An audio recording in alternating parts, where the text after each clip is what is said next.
Hi ആർമിസേ, എനിക്ക് important ആയിട്ടൊരു കാര്യം പറയാനുണ്ട്. സോ അത് കേട്ടിട്ട് മാത്രം ഈ FF കാണാം. എന്താന്ന് വെച്ചാൽ ഈ കഥ ഏതെങ്കിലും കഥയുമായി സാമ്യം തോന്നിക്കുന്നുണ്ടെങ്കിൽ അത് തികച്ചും യാദൃശ്ചികമാണ് എന്നൊന്നും ഞാൻ പറയത്തില്ല. എന്താണ് ഞാൻ ഇങ്ങനെ പറഞ്ഞതെന്ന് വെച്ചാൽ, ഈ കഥ ഞാനൊരു സംഭവം കണ്ട് അതിൽ നിന്ന് കിട്ടിയ കണ്ടന്റാണ്. ഈ കണ്ടന്റും എൻ്റെ റിയൽ ലൈഫിൽ ഒരു സംഭവം നടന്നു. സോ ഇത് രണ്ടും നല്ല കണക്ഷൻ ഉള്ളതുകൊണ്ട് ഇത് രണ്ടും കൂടെ ചേർത്ത് ഒന്ന് ഫോം ചെയ്ത ഒരു കഥയാണ് ഈ ഓൺ ഷോട്ട്. ഇത് പറയാൻ കാരണം എന്തെന്ന് വെച്ചാൽ, ഈ കഥ കണ്ടിട്ട് ചേച്ചി ഇത് ആ സ്റ്റോറിയുടെ കഥയല്ലേ, ചേച്ചി ഇത് ഈ സ്റ്റോറിയുടെ കഥയല്ലേ എന്നൊന്നും പറഞ്ഞ് കമൻസ് ഇടരുത്. ഫുള്ളായിട്ട് ഞാൻ എടുത്തിട്ടില്ല, പക്ഷേ കുറച്ച് കണ്ടന്റ്, അതിലൊരു കുറച്ച് കണ്ടന്റ് ഉണ്ട്, അത് മാത്രമേ ഞാൻ എടുത്തിട്ടുള്ളൂ. ബാക്കിയെല്ലാം എൻ്റെ റിയൽ ലൈഫിലും പിന്നെ കുറച്ച് ഇമാജിനറി ഒക്കെ ആയിട്ട് കൂട്ടിക്കൊഴിച്ചുണ്ടാക്കിയ ഒരു FF. നിങ്ങൾക്ക് കണ്ടിട്ട് ഇഷ്ടപ്പെടുകയാണെങ്കിൽ മാത്രം ലൈക്ക് ചെയ്യുക, ഷെയർ ചെയ്യുക, കമൻറ്റ് ചെയ്യുക, സബ്സ്ക്രൈബ് ചെയ്യുക.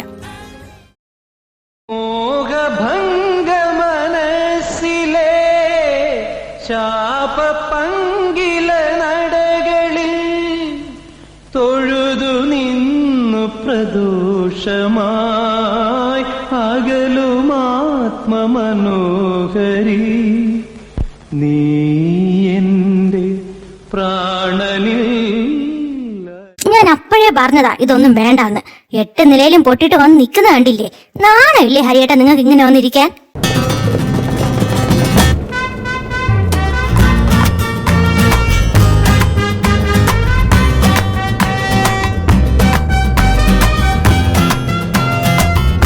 മീനൂട്ടിയെ ഇങ്ങനെ എന്റെ ശവത്തി കുത്തല്ലേടി. ഞാൻ കുത്തും. ഏട്ടനൊരു ഒരാള് കാരണമാ ഏട്ടന്റെ ഈ അവസ്ഥയ്ക്ക് കാരണം. അതെങ്ങനെയാ? മുതിർന്നവര് പറയുന്നത് കേട്ട് ശീലമില്ലല്ലോ.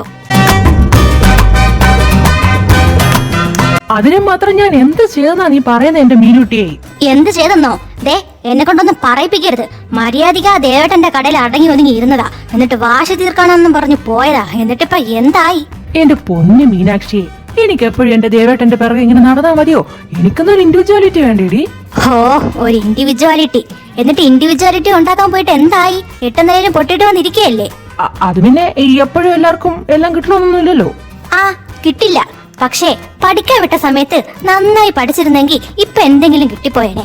അതെങ്ങനെയാ? വല്ല പെമ്പിള്ളേരെയും പുറകെ നടന്നാ ഇങ്ങനെയൊക്കെയല്ലേ വരൂ. ദേ മീനുട്ടി, വെറുതെ നീ അപവാദം പറയില്ലേ.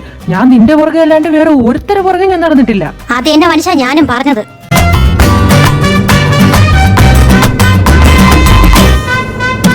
ഓ എന്റെ പൊന്നു മീനുട്ടി, ഞാനിപ്പോ എന്താ ചെയ്യണ്ടേ? ഏട്ടനൊന്നും ചെയ്യണ്ട. ആ മനുവേട്ടനോടുള്ള വാശി തീർത്തിട്ട് മര്യാദയ്ക്ക് വലിയേട്ടന്റെ കടയിൽ പോയി ഇരിക്കാൻ നോക്ക്. അവിടെ എന്തെങ്കിലും ഒരു കുറവ് ഏട്ടന് വരുന്നുണ്ടോ? ഇല്ലല്ലോ. ശരിയാ, എന്റെ വലിയേട്ടൻ എനിക്ക് ഒരു കുറവും വരുന്നില്ല. പക്ഷെ നിന്റെ കാര്യം ഒന്ന് ആലോചിച്ച് നോക്ക്. എന്നെ വിശ്വസിച്ചിട്ടാ നിന്റെ വീട്ടിൽ നിന്ന് നിന്നെ വിളിച്ചിറക്കിക്കൊണ്ട് വലിയേട്ടൻ വന്നത്. അപ്പൊ നിന്നെ നന്നായിട്ട് നോക്കേണ്ടത് എന്റെ കടമയാണ്.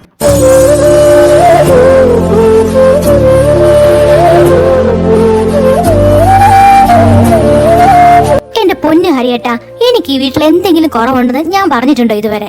അതില്ല, പക്ഷെ എല്ലാം കണ്ടറിഞ്ഞ് ഞാൻ ചെയ്യണ്ടേ? എന്ത് കണ്ടറിഞ്ഞ് ചെയ്യാൻ?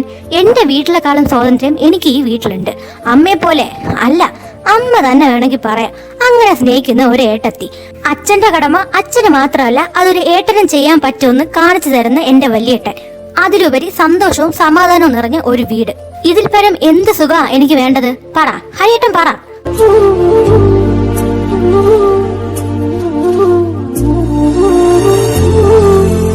ഓഫ്, അതൊക്കെ ശരി തന്നെ എന്റെ മീനുട്ടി. പക്ഷെ നീ ഒന്ന് ആലോചിച്ച് നോക്ക്, ആ നാറി എന്നെ ചതിച്ചിട്ടാ സന്തോഷത്തോടെ ജീവിക്കുന്നത്. അത് ഞാൻ എങ്ങനെ കണ്ടു നിൽക്കാനാ? ഞാൻ കണ്ടു നിൽക്കണമെന്നൊന്നും പറയുന്നില്ല. ഇത്രയ്ക്ക് വാശി ഉണ്ടായിരുന്നെങ്കിൽ പണ്ടേ ആ പോയ സപ്ലി എല്ലാം എഴുതിയെടുത്ത് നല്ലൊരു ജോലി വാങ്ങിച്ചൂടായിരുന്നോ? ആരെങ്കിലും പറഞ്ഞോ അവൻ എന്നെ ചതിച്ചൊന്നും പറഞ്ഞ് വീട്ടിൽ കുത്തിയിരിക്കാൻ? അതും പോരാഞ്ഞിട്ട് പാവം വലിയേട്ടൻ ഇല്ലാത്ത കാശുണ്ടാക്കി നിങ്ങളെ സപ്ലി എഴുതാൻ വേണ്ടി ഫീസ് അടച്ച്, എന്നിട്ട് നിങ്ങൾ അത് പോയി എഴുതിയോ? അതും പോയി എഴുതിയില്ല. എന്നിട്ടിപ്പോ അവൻ എന്നെ ചതച്ചിട്ടാ ഇത്രയും വലിയ നിലയിലെത്തിയെന്നും പറഞ്ഞു നടന്നാ മതിയല്ലോ.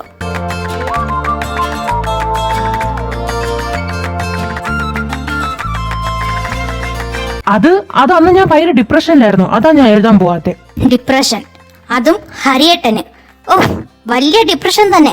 അതായിരിക്കും വലിയേട്ടന്റെ കടയിൽ നിന്ന് ഡയറി മിൽക്ക് അടിച്ചു മാറ്റി എന്നെ ഡെയിലി കാണാൻ വന്നിരുന്നേ അല്ലേ?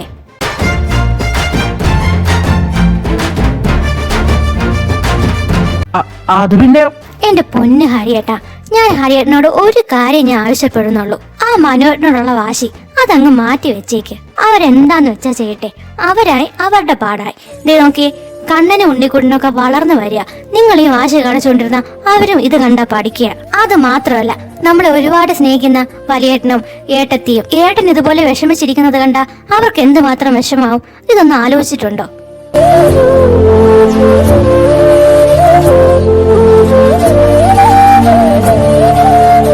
ശരി മീനുട്ടി, ഞാനിപ്പോ എന്താ ചെയ്യണ്ടേ?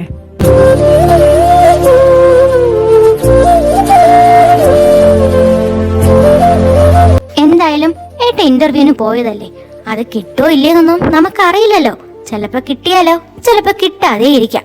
അതുവരെയും ആ മനോഹരനോടുള്ള വാശിയൊക്കെ മാറ്റി വെച്ച് വലിയേട്ടന്റെ കൂടെ കടയിലേക്ക് പോവാൻ നോക്ക്. നമുക്ക് അവിടെ നിന്ന് കിട്ടുന്ന സന്തോഷം മതി ഏട്ടാ. ശരി, ഞാൻ ആ നാറയോടുള്ള വാശി മാറ്റി വെക്കാം. എന്നിട്ട് വലിയേട്ടന്റെ കൂടെ കടയിൽ പോക്കോളാം. നിനക്ക് സന്തോഷമായല്ലോ?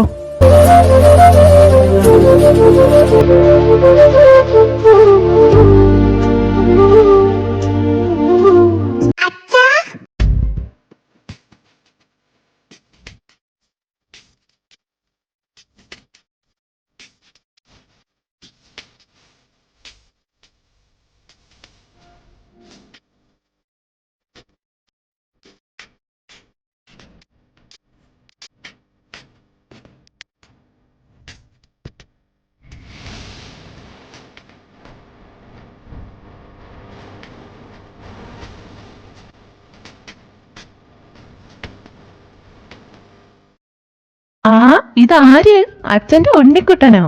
ഇതെന്താ കയ്യില് JCB-യാ? അതെ, ഇത് മോളിച്ചേട്ടൻ എനിക്ക് അവിടുന്ന് അയച്ചതാ. വല്യമ്മ പറഞ്ഞു ഇത് ആരടുത്തും പറയില്ലെന്ന്. അച്ഛനും ആരടുത്തും പറയില്ല കേട്ടോ. മോനുട്ടൻ വന്നോ? ഇല്ല ഏട്ടാ, അവൻ ഇപ്രാവശ്യം ലീവ് കിട്ടിയില്ല. അതുകൊണ്ട് ഏട്ടനെ ഒന്ന് സോപ്പിടാനായിട്ട് കുറെ സാധനങ്ങൾ അയച്ചിട്ടുണ്ട്. പിന്നെ ഉണ്ണിക്കുട്ടനെ കളിക്കാൻ കുറച്ച് കളിപ്പാട്ടവും, പിന്നെ കണ്ണൻ എന്തോ ഫോണോ അങ്ങനെ എന്തൊക്കെ. ആ ബെസ്റ്റ്. അല്ല, ഈ സാധനം വാങ്ങാനെങ്കിലും ആ കണ്ണ് ആ റൂമിന്റെ വെളിയിൽ നിന്ന് ഇറങ്ങിയോ? നിങ്ങളുടെ മോനല്ലേ, പോയി ചോദിക്കായിരുന്നില്ലേ? അയ്യോ വേണ്ട, അതിന്റെ അകത്ത് കേറുന്നതിലും ഭേദം ഞാൻ വല്ല ചൈനയിലും ജപ്പാനിലും പോകുന്നതാ. അമ്മാതിരി സാധനങ്ങളല്ലേ അതിന്റെ അകത്ത് വാരി വലിച്ചിട്ടേക്കുന്നേ. ആ ഹരി, നീ ഇതെപ്പോഴാ വന്നേ? ആ ഏട്ടത്തി,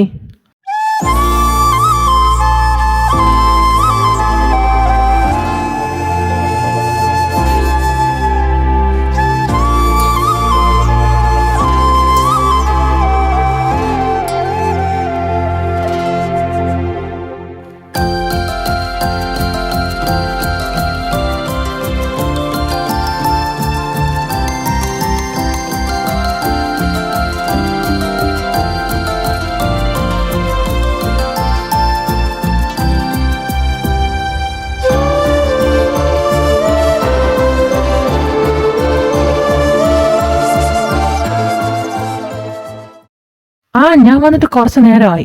അല്ല മോനെ, പോയ കാര്യം എന്തായി? എന്തെങ്കിലും കിട്ടുമോ? കിട്ടുമെന്ന് ചോദിച്ചാ അവരൊന്നും പറഞ്ഞില്ല. പിന്നീട് എന്തെങ്കിലും ഉണ്ടെങ്കിൽ അറിയിക്കാന്നാ പറഞ്ഞേ. അതുകൊണ്ട് വലിയ പ്രതീക്ഷയൊന്നുമില്ല. അങ്ങനെയൊന്നും പറയല്ലേടാ, എല്ലാം ശരിയാവും.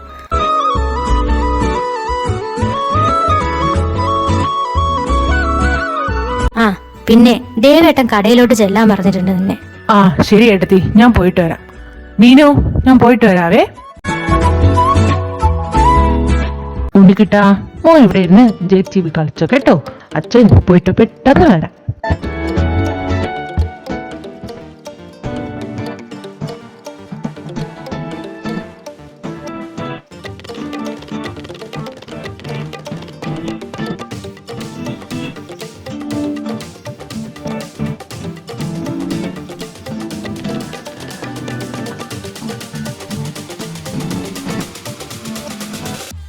ഏയ് ഹലോ മിസ്റ്റർ ഹർദേവ്.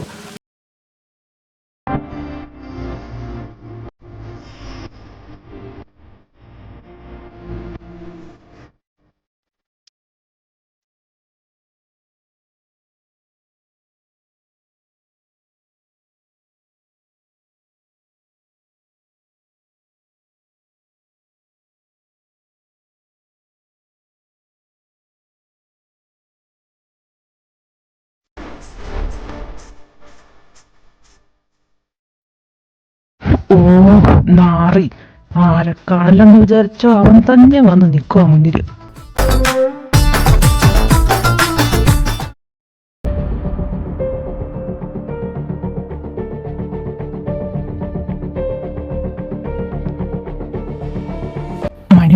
ഏട്ടൻ അറിയാതെയാ ഞാൻ ഈ പൈസ നിന്റെ കയ്യിൽ കൊണ്ട് തരുന്നേ. 3 മാസം കഴിയുമ്പോൾ നീ എനിക്ക് തിരിച്ചു തരുമല്ലോ അല്ലേ? ഹരി, ഈ ഉപകാരം ഞാൻ ഒരിക്കലും മറക്കില്ലടാ. എനിക്ക് അവിടെ പോയി ജോലി കിട്ടിയാൽ ഉടനെ നിന്റെ പൈസ ഞാൻ തന്നിരിക്കും. അല്ല ഹരി, നിനക്ക് ഈ പൈസ എവിടെന്നാ? കാശിന്റെ കാര്യം ഓർത്ത് നീ പേടിക്കണ്ട. ഇതെനിക്ക് വലിയേട്ടന് ഇടയ്ക്കിടയ്ക്ക് തരുന്നതാ. ഞാൻ അതിനെ കൊണ്ട് കൂട്ടി വെച്ച് ഇത്രയും പൈസ ആക്കിയത്. ഇപ്പൊ നിനക്കൊരാവശ്യം വന്നപ്പോ ഞാൻ എടുത്ത് തന്നേ ഉള്ളൂ. തിരിച്ചു തന്നാ മതി.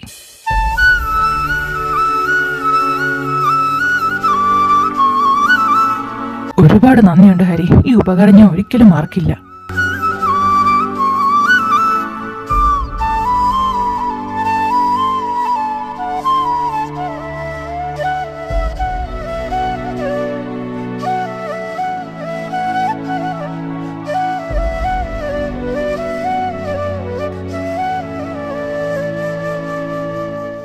അന്ന് ആ നാറി എന്റെ കയ്യിൽ നിന്ന് കാശും വാങ്ങിച്ചു പോയതാ. എന്നിട്ട് പൊങ്ങിയത് 6 വർഷത്തിന് ശേഷം. എന്നിട്ടിപ്പോ വലിയ ആണും ചമഞ്ഞ് നടക്കുക നാറി. കൊടുത്ത കാശ് തിരിച്ചു തരണമെന്നൊരു മര്യാദയില്ല. എന്നിട്ടോ 2 വലിയ വീടും വലിയ കാറും കാണിച്ച് തരാൻ നിനക്ക് ഞാൻ. ആ മനു, എന്താടാ? ബൈ ദ ബൈ, ഞാനൊരു കാര്യം പറയാൻ വന്നതാണ്. നിനക്കറിയാലോ ഞാനൊരു പുതിയ വീട് പണിയെന്നുള്ള കാര്യം. സോ അതിന്റെ പാല് കച്ച് ഈ വരുന്ന ഞായറാഴ്ചയാണ്. സോ നീ നിന്റെ കുടുംബവും അവിടെ വരണം. പിന്നെ ഒരു കാര്യം, ഞാൻ റിച്ച് ആയതുകൊണ്ട് പ്രസന്റേഷൻ ഒന്നും അലൗഡ് അല്ല. വരിക, കഴിക്കുക, പോവുക. ഓക്കേ? ഓ ആയിക്കോട്ടെ.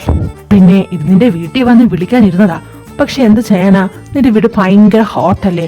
എനിക്കിപ്പോ ഹോട്ടൊന്നും താങ്ങാൻ പറ്റില്ല. AC ഇല്ലാതെ എനിക്ക് പുറത്തിറങ്ങാനേ പറ്റില്ല. അതാ. സോ ഒന്നും വിചാരിക്കല്ലേ കേട്ടോ. പറയുന്ന ഘട്ടത്തൊന്നും 24 മണിക്കൂർ AC തലയിൽ ചുമന്നുകൊണ്ട് നടക്കുവാണെന്ന്. എന്തെങ്കിലും പറഞ്ഞായിരുന്നോ ഹരി? ഏയ്, ഞാനൊന്നും പറഞ്ഞില്ല.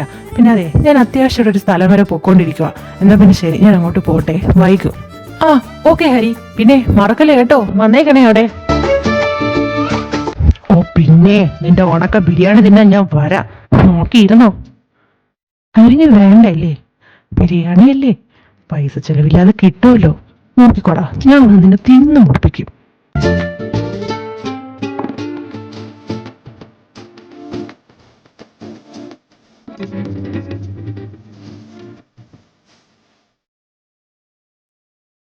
ദേവേട്ടാ, ദേവേട്ടോ, ഇങ്ങനെ കിടന്ന് കൂവാതടാ, ഞാൻ ഇവിടെ തന്നെ ഉണ്ട്.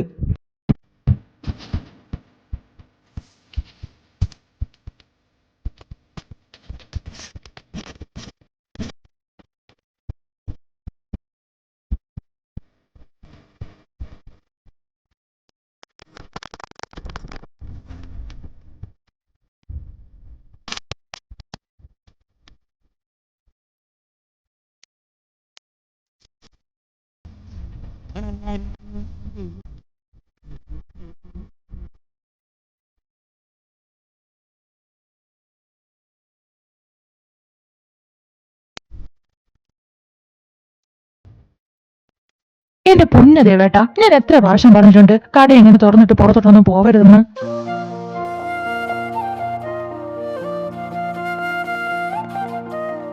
ആരെങ്കിലും വന്ന് കടയിൽ കയറി എന്തെങ്കിലും അടിച്ചു മാറ്റിക്കൊണ്ടു പോയാ പിന്നെ അതിനൊക്കെ ആർ സമാധാനം പറയും? ഒരു ക്യാമറ പോലും ഇല്ലാത്ത കടയാണ്.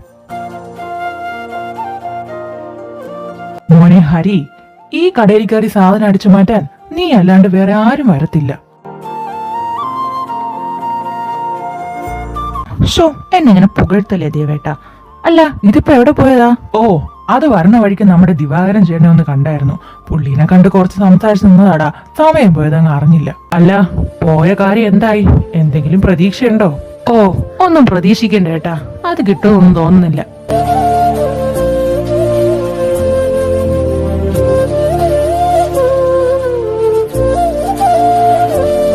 സാരമില്ലടാ, നമുക്ക് അടുത്തേല് പിടിക്കാം.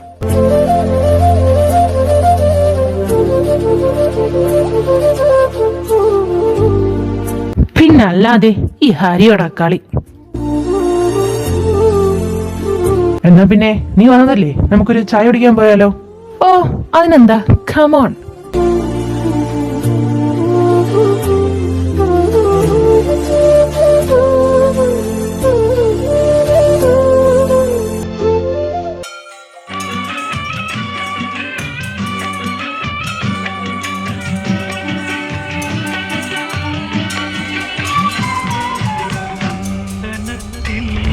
ചന്ദ്രേട്ടോ, കടുപ്പത്തിൽ 2 ചായ. സുന്ദരി ശില്പം മഞ്ഞുതുള്ളികൾ തഴുകിയൊഴുകും മധുരജേ മന്ദം പ്രിയരെ ദേവേട്ടാ, മോനുണ്ട വിളിച്ചിരുന്നു അല്ലേ? വിളിച്ചിരുന്നു. അവനീ അച്ഛനെയും അമ്മേനെയും കാണണമെന്ന് ഒരു ചിന്തയില്ല.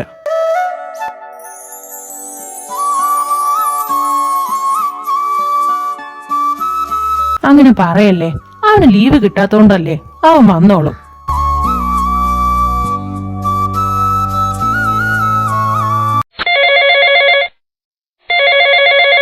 ഹലോ. ചേട്ടാ, ഞാനിപ്പോ തന്നെ എത്താം. സാധനം കടലിൽ തന്നെ ഉണ്ട്. ശരി ശരി. ആരാ ചേട്ടാ? അത് നമ്മുടെ ദിവാകരൻ ചേട്ടനാ. പുള്ളിയുടെ മോളുടെ കല്യാണമല്ലേ, അപ്പൊ സാധനങ്ങളുടെ ലിസ്റ്റ് തരാൻ വേണ്ടി വന്നതാ. ഞാൻ പോയി അത് വാങ്ങിച്ചിട്ട് വരാം. എന്നാ ഞാനിവിടെ വരാം. അതിന്റെ ആവശ്യമൊന്നുമില്ല, നീ ഇവിടെ ഇരിക്കും, ഞാൻ പോയിട്ട് വരാം.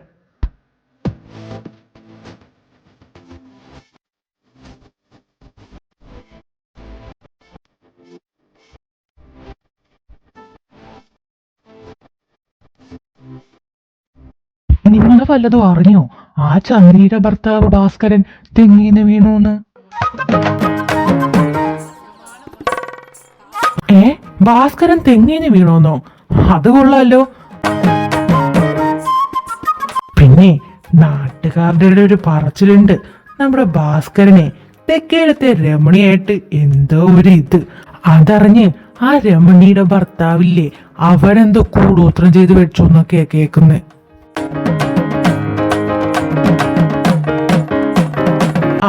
അതെന്തായാലും നന്നായി. അല്ലെങ്കിലും ആ ഭാസ്കരന് രമണിയുടെ അടുത്ത് കുറച്ച് കൂടുതലാ. തേങ്ങ വെട്ടാൻ വന്നാ അതിന്റെ കാശ് പോലും വാങ്ങാതെയാ പോകുന്നെന്ന് പറഞ്ഞേ. പിന്നെ വേറെ ആരൊക്കെയോ രാത്രി രമണിയുടെ വീട്ടിൽ നിന്ന് ഭാസ്കരനെ പൊക്കിയിട്ടുണ്ടെന്ന് പറയുന്ന കേട്ടെ. എന്തൊക്കെ ആയാലെന്താ, നമ്മുടെ രമണിയുടെ ഭർത്താവിന്റെ കൂടോത്രം അത് നന്നായിട്ട് ഏറ്റിട്ടുണ്ട്. അല്ല ചേട്ടാ, ഈ കൂടോത്രമൊക്കെ സത്യമാണോ? പിന്നെ അല്ലാതെ എന്റെ മോനെ ഹരി, അല്ലെങ്കിൽ തന്നെ നീ ഒന്ന് നോക്കണേ. തെങ്ങ് കയറ്റത്തില് ഈ നാട്ടില് ഭാസ്കരൻ അല്ലാണ്ട് വേറെ ആരെങ്കിലും ഉണ്ടോ? ഇന്ന് വരെയും ഒരടി തെറ്റിയിട്ടുണ്ടോ ഭാസ്കരന്? ഇല്ലല്ലോ. പെട്ടെന്ന് എങ്ങനെയാ തെങ്ങിന്റെ മണ്ടിൽ നിന്ന് താഴേക്ക് വരിക? നീ ഒന്ന് ആലോചിച്ച് നോക്കിയേ.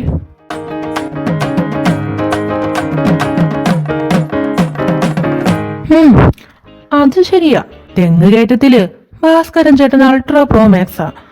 പക്ഷേ ഒരു പക്ഷേ ഇല്ല മോനെ. നമ്മളെ വടക്കേലെ ഒരു തിരുമേനി വന്നിട്ടുണ്ട്. പുള്ളിയുടെ അടുത്താ ആ രമണിയുടെ ഭർത്താവ് പോയെന്നാ ഞങ്ങൾ അറിഞ്ഞത്. മഹാസിദ്ധനാന്നാ കേട്ടെ. അത് മാത്രമല്ല, ടിവിയിലൊക്കെ പുള്ളിക്കാരന്റെ ശിഷ്യം വന്ന് രാവിലെ എന്തൊക്കെയോ പരിപാടികൾ നടത്തുന്നെന്നാ അറിഞ്ഞ്. അതറിഞ്ഞ ആ രമണിയുടെ ഭർത്താവ് അങ്ങോട്ട് പോയത്. എന്നിട്ട് എന്തായി കണ്ടില്ലേ ഓരോ കാഴ്ചകള്. എന്നാലും ഇതിനൊക്കെ വലിയ പൈസ ചെലവാവില്ലേ ചേട്ടാ? അങ്ങനെയൊന്നും ഇല്ലാന്നേ. നമ്മുടെ കയ്യിലുള്ളത് കൊടുത്താ മതി. പിന്നെ നിനക്കറിയാലോ, നമ്മളെ എത്ര അങ്ങോട്ട് കൊടുക്കുന്നോ അത്രയും വീര്യമുള്ള സാധനം ഇങ്ങോട്ടും കിട്ടുള്ളൂ. അല്ല, നിനക്കിതൊക്കെ എങ്ങനെ അറിയാം? അത് പിന്നെ എന്റെ പെണ്ണുമ്പിള്ളക്ക് എന്നെ ഭയങ്കര സംശയാന്നേ. അതുകൊണ്ട് അതൊന്ന് തീർക്കാൻ വേണ്ടി ഞാൻ ആ തിരുമേനിന്റെ അടുത്ത് പോയതാ. എന്താ ഇപ്പൊ അവൾക്ക് എന്നെ ഒരു സംശയവും ഇല്ല. ഒരു ഭസ്മം അങ്ങോട്ട് എടുത്ത് തന്നു. ഞാൻ അതിനെ കലക്കി രാവിലെ വെറും വയറ്റില് അവളുടെ അടുത്ത് കുടിക്കാൻ പറഞ്ഞു. ഇപ്പതാ നോക്കണ്, ഞാനിപ്പോ പാതിരാത്രി ചെന്ന് കയറിയാലും അവളൊന്നും മിണ്ടില്ല. എപ്പോഴും ആ ഭസ്മം കഴിച്ചുകൊണ്ടാ ഇരിപ്പ്. അപ്പൊ ഇതൊക്കെ സത്യം തന്നെയാണല്ലേ ചേട്ടാ? അതേ മോനെ, അച്ചട്ടാ.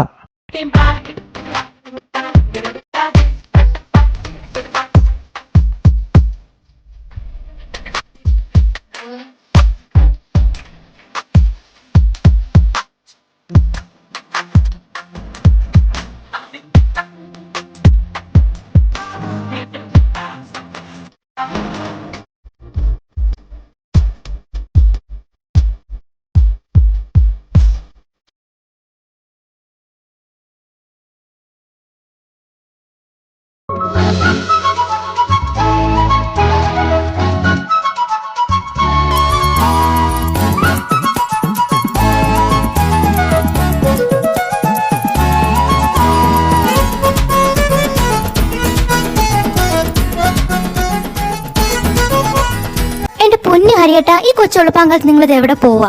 ഞാൻ പറഞ്ഞില്ലേ എന്റെ മീനെ, ഞാൻ അമ്പലത്തിൽ പോവാന്ന്.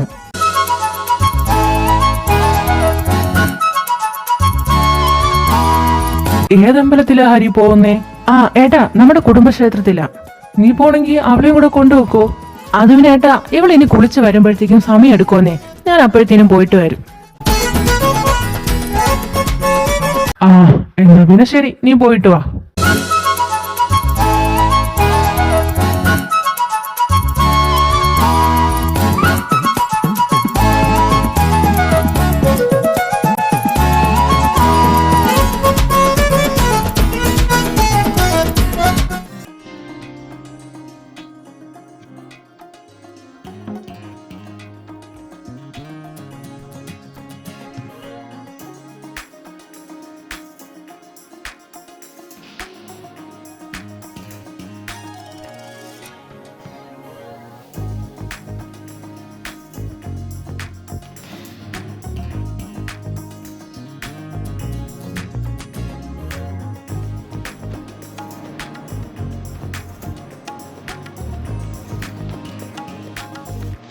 ഓയ് ഹരി, ഈ രാവിലെ ഇത് എങ്ങോട്ടാ?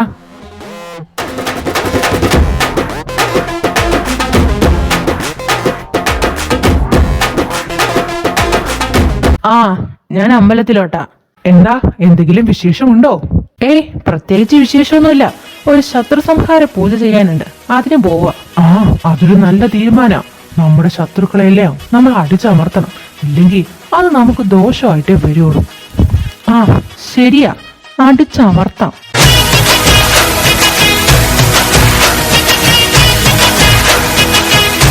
എന്നാലേ ഇനി എന്താ, ഞാൻ വൈകും. ഞാനൊന്ന് പോയിട്ട് വരണേ. നട അടച്ചാലോ? ആ ശരി, നീ പോയിട്ടോ.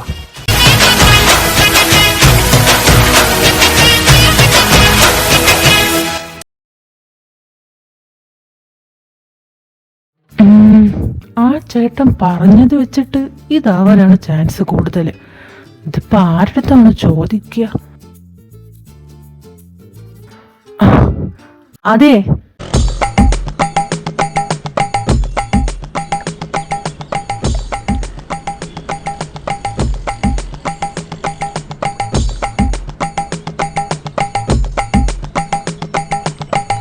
ആരാ? എന്താ വേണ്ടേ? അതെ, ഈ കൂടോത്രമൊക്കെ ചെയ്യുന്ന തിരുമേനിയുടെ വീട് ഇതാണോ? ആ തിരുമേനിയെ കാണാൻ വന്നതാണോ? എങ്കി തെറ്റിയിട്ടില്ല, ഇത് തന്നെയാ. അകത്തേക്ക് വരിക.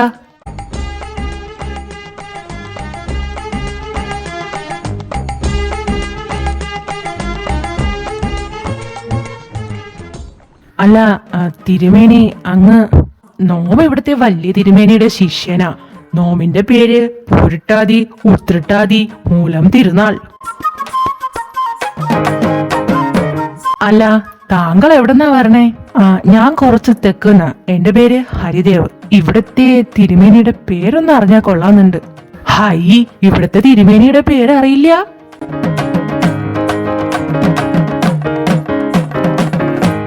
മൂലഖണ്ഡത്തിൽ മൂർധന്യാവസ്ഥയിൽ മൂലോദ്ധരത്തിൽ മൂല തിരുനാൾ വർമ്മ. ഇതാ ഇവിടത്തെ തിരുമേനിയുടെ പേര്.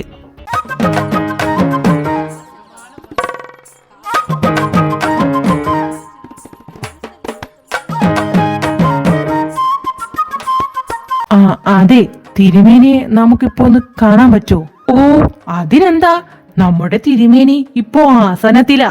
ഒരു 10 മിനിറ്റ് കഴിഞ്ഞാ തിരുമേനി ഇറങ്ങും, അപ്പോ കാണാം. ആസനത്തിലോ? യോഗയായിരിക്കും ഉദ്ദേശിച്ചല്ലേ? അതിലും കുറെ ആസനമൊക്കെ ഇല്ലേ?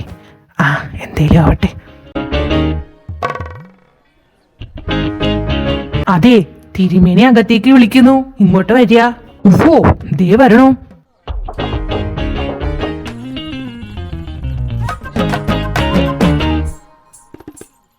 ആ വരാ വരാ, ഇരിക്ക ഉണ്ണേ.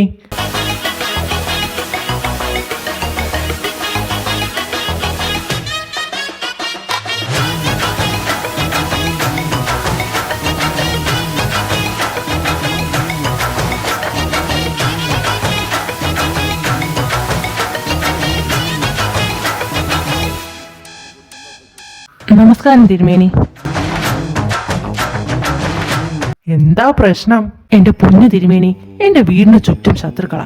അതിൽ മെയിനായിട്ട് ഒരാളുണ്ട്, മനു. അവൻ എങ്ങനെയെങ്കിലും എനിക്കൊന്ന് അടിച്ചമർത്തണം, അത്രേ ഉള്ളൂ. അതിനെന്തെങ്കിലും ഒരു വഴി ഉണ്ടെങ്കിൽ തിരുമേനി പറഞ്ഞു തരണം. അപ്പോ ശത്രുവിന്റെ സംഹാരം, അതാണ് ഉണ്ണി ഉദ്ദേശിക്കുന്നത് അല്ലേ? ആ അതെ തിരുമേനി. ഇങ്ങോട്ടേക്ക് വന്നവരാരും ഇതുവരെ വിഷമിച്ച് ഇവിടുന്ന് പോയിട്ടില്ല. ഉണ്ണിക്ക് വേണ്ടതും നോമിന്റെ കയ്യിലുണ്ട്. ഉണ്ണിയല്ല, ഹരിയ.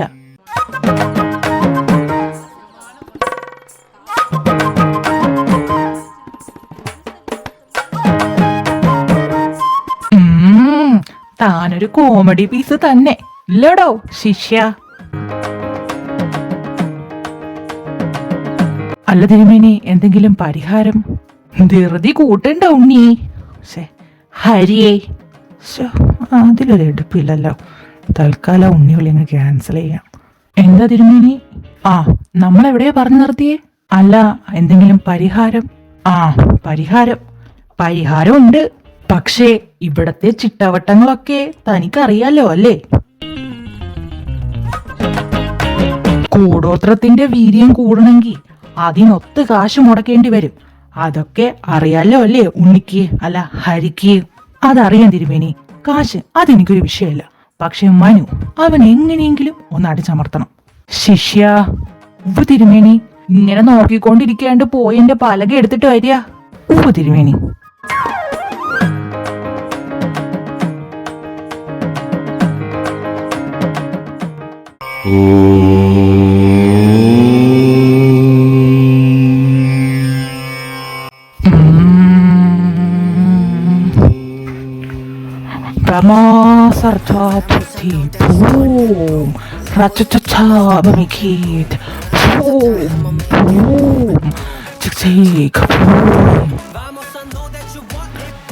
അതെ തിരുമേനി, അതെന്റെ ലൈന. ആ തരുന്ന 500-ലൊരു 0 വെട്ടണ്ടെങ്കിൽ വായു അടച്ച് മിണ്ടാതെ ഇരിക്കും എന്റെ ശിഷ്യ.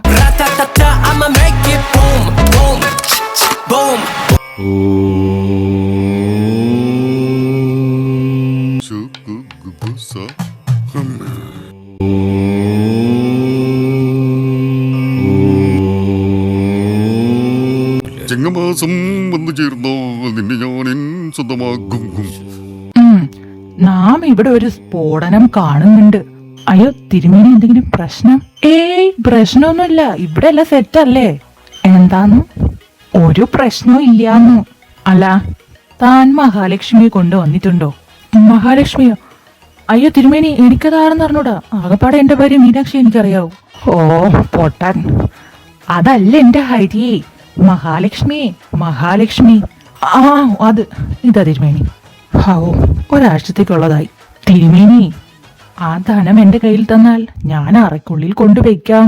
ഓ, അത്തരത്തിലുള്ള സഹായം ഈ ശിഷ്യയിൽ നിന്നും ഈ തിരുമേനിക്ക് വേണ്ട. മര്യാദയ്ക്ക് വായു അടച്ചിവിടെ കുത്തിയിരിക്കുക. ഓ ശാവം. അല്ല തിരുമേനി, എന്തെങ്കിലും പരിഹാരം? ആ, പരിഹാരം ഒരേ ഒരു പരിഹാരമേ ഉള്ളൂ ഇതിന്. 7 മാസവും 7 ദിവസവും പ്രായമുള്ള ഒരു പൂച്ചയുടെ വാലിന്ന് 14 ഗ്രാം അങ്ങോട്ട് പറിച്ചെടുക്ക. എന്നിട്ട് ഞാൻ പറഞ്ഞു തരുന്ന മന്ത്രം 101 പ്രാവശ്യം ചൊല്ലി ആ മുടി ഒരു ഏലസി കെട്ടുക. നശിക്കാൻ ആഗ്രഹിക്കുന്ന ശത്രുവിന്റെ വീട്ടിലെ പറമ്പിലെ കിണറ്റിൽ ഇത് കൃത്യം രാത്രി 8:30-ക്ക് കൊണ്ടങ്ങിടുക. ശത്രുവിന്റെ പതനം അത് ഉറപ്പാ.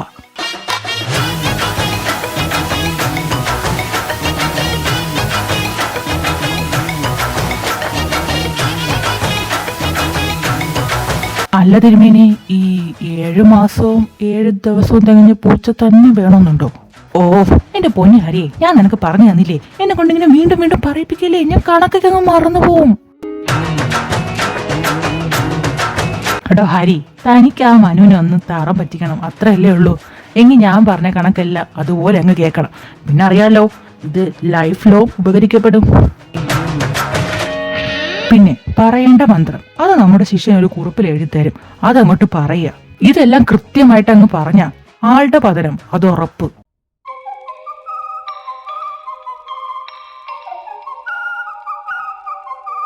ആ ശരി തിരുമേനി, വളരെ ഉപകാരം. ലോക സമസ്ത സുഖിനോ ഭവന്തു. ശിഷ്യ ആ കുറിപ്പ് അങ്ങോട്ട് കൊടുക്ക. ഓൾ ദി ബെസ്റ്റ് കേട്ടോ.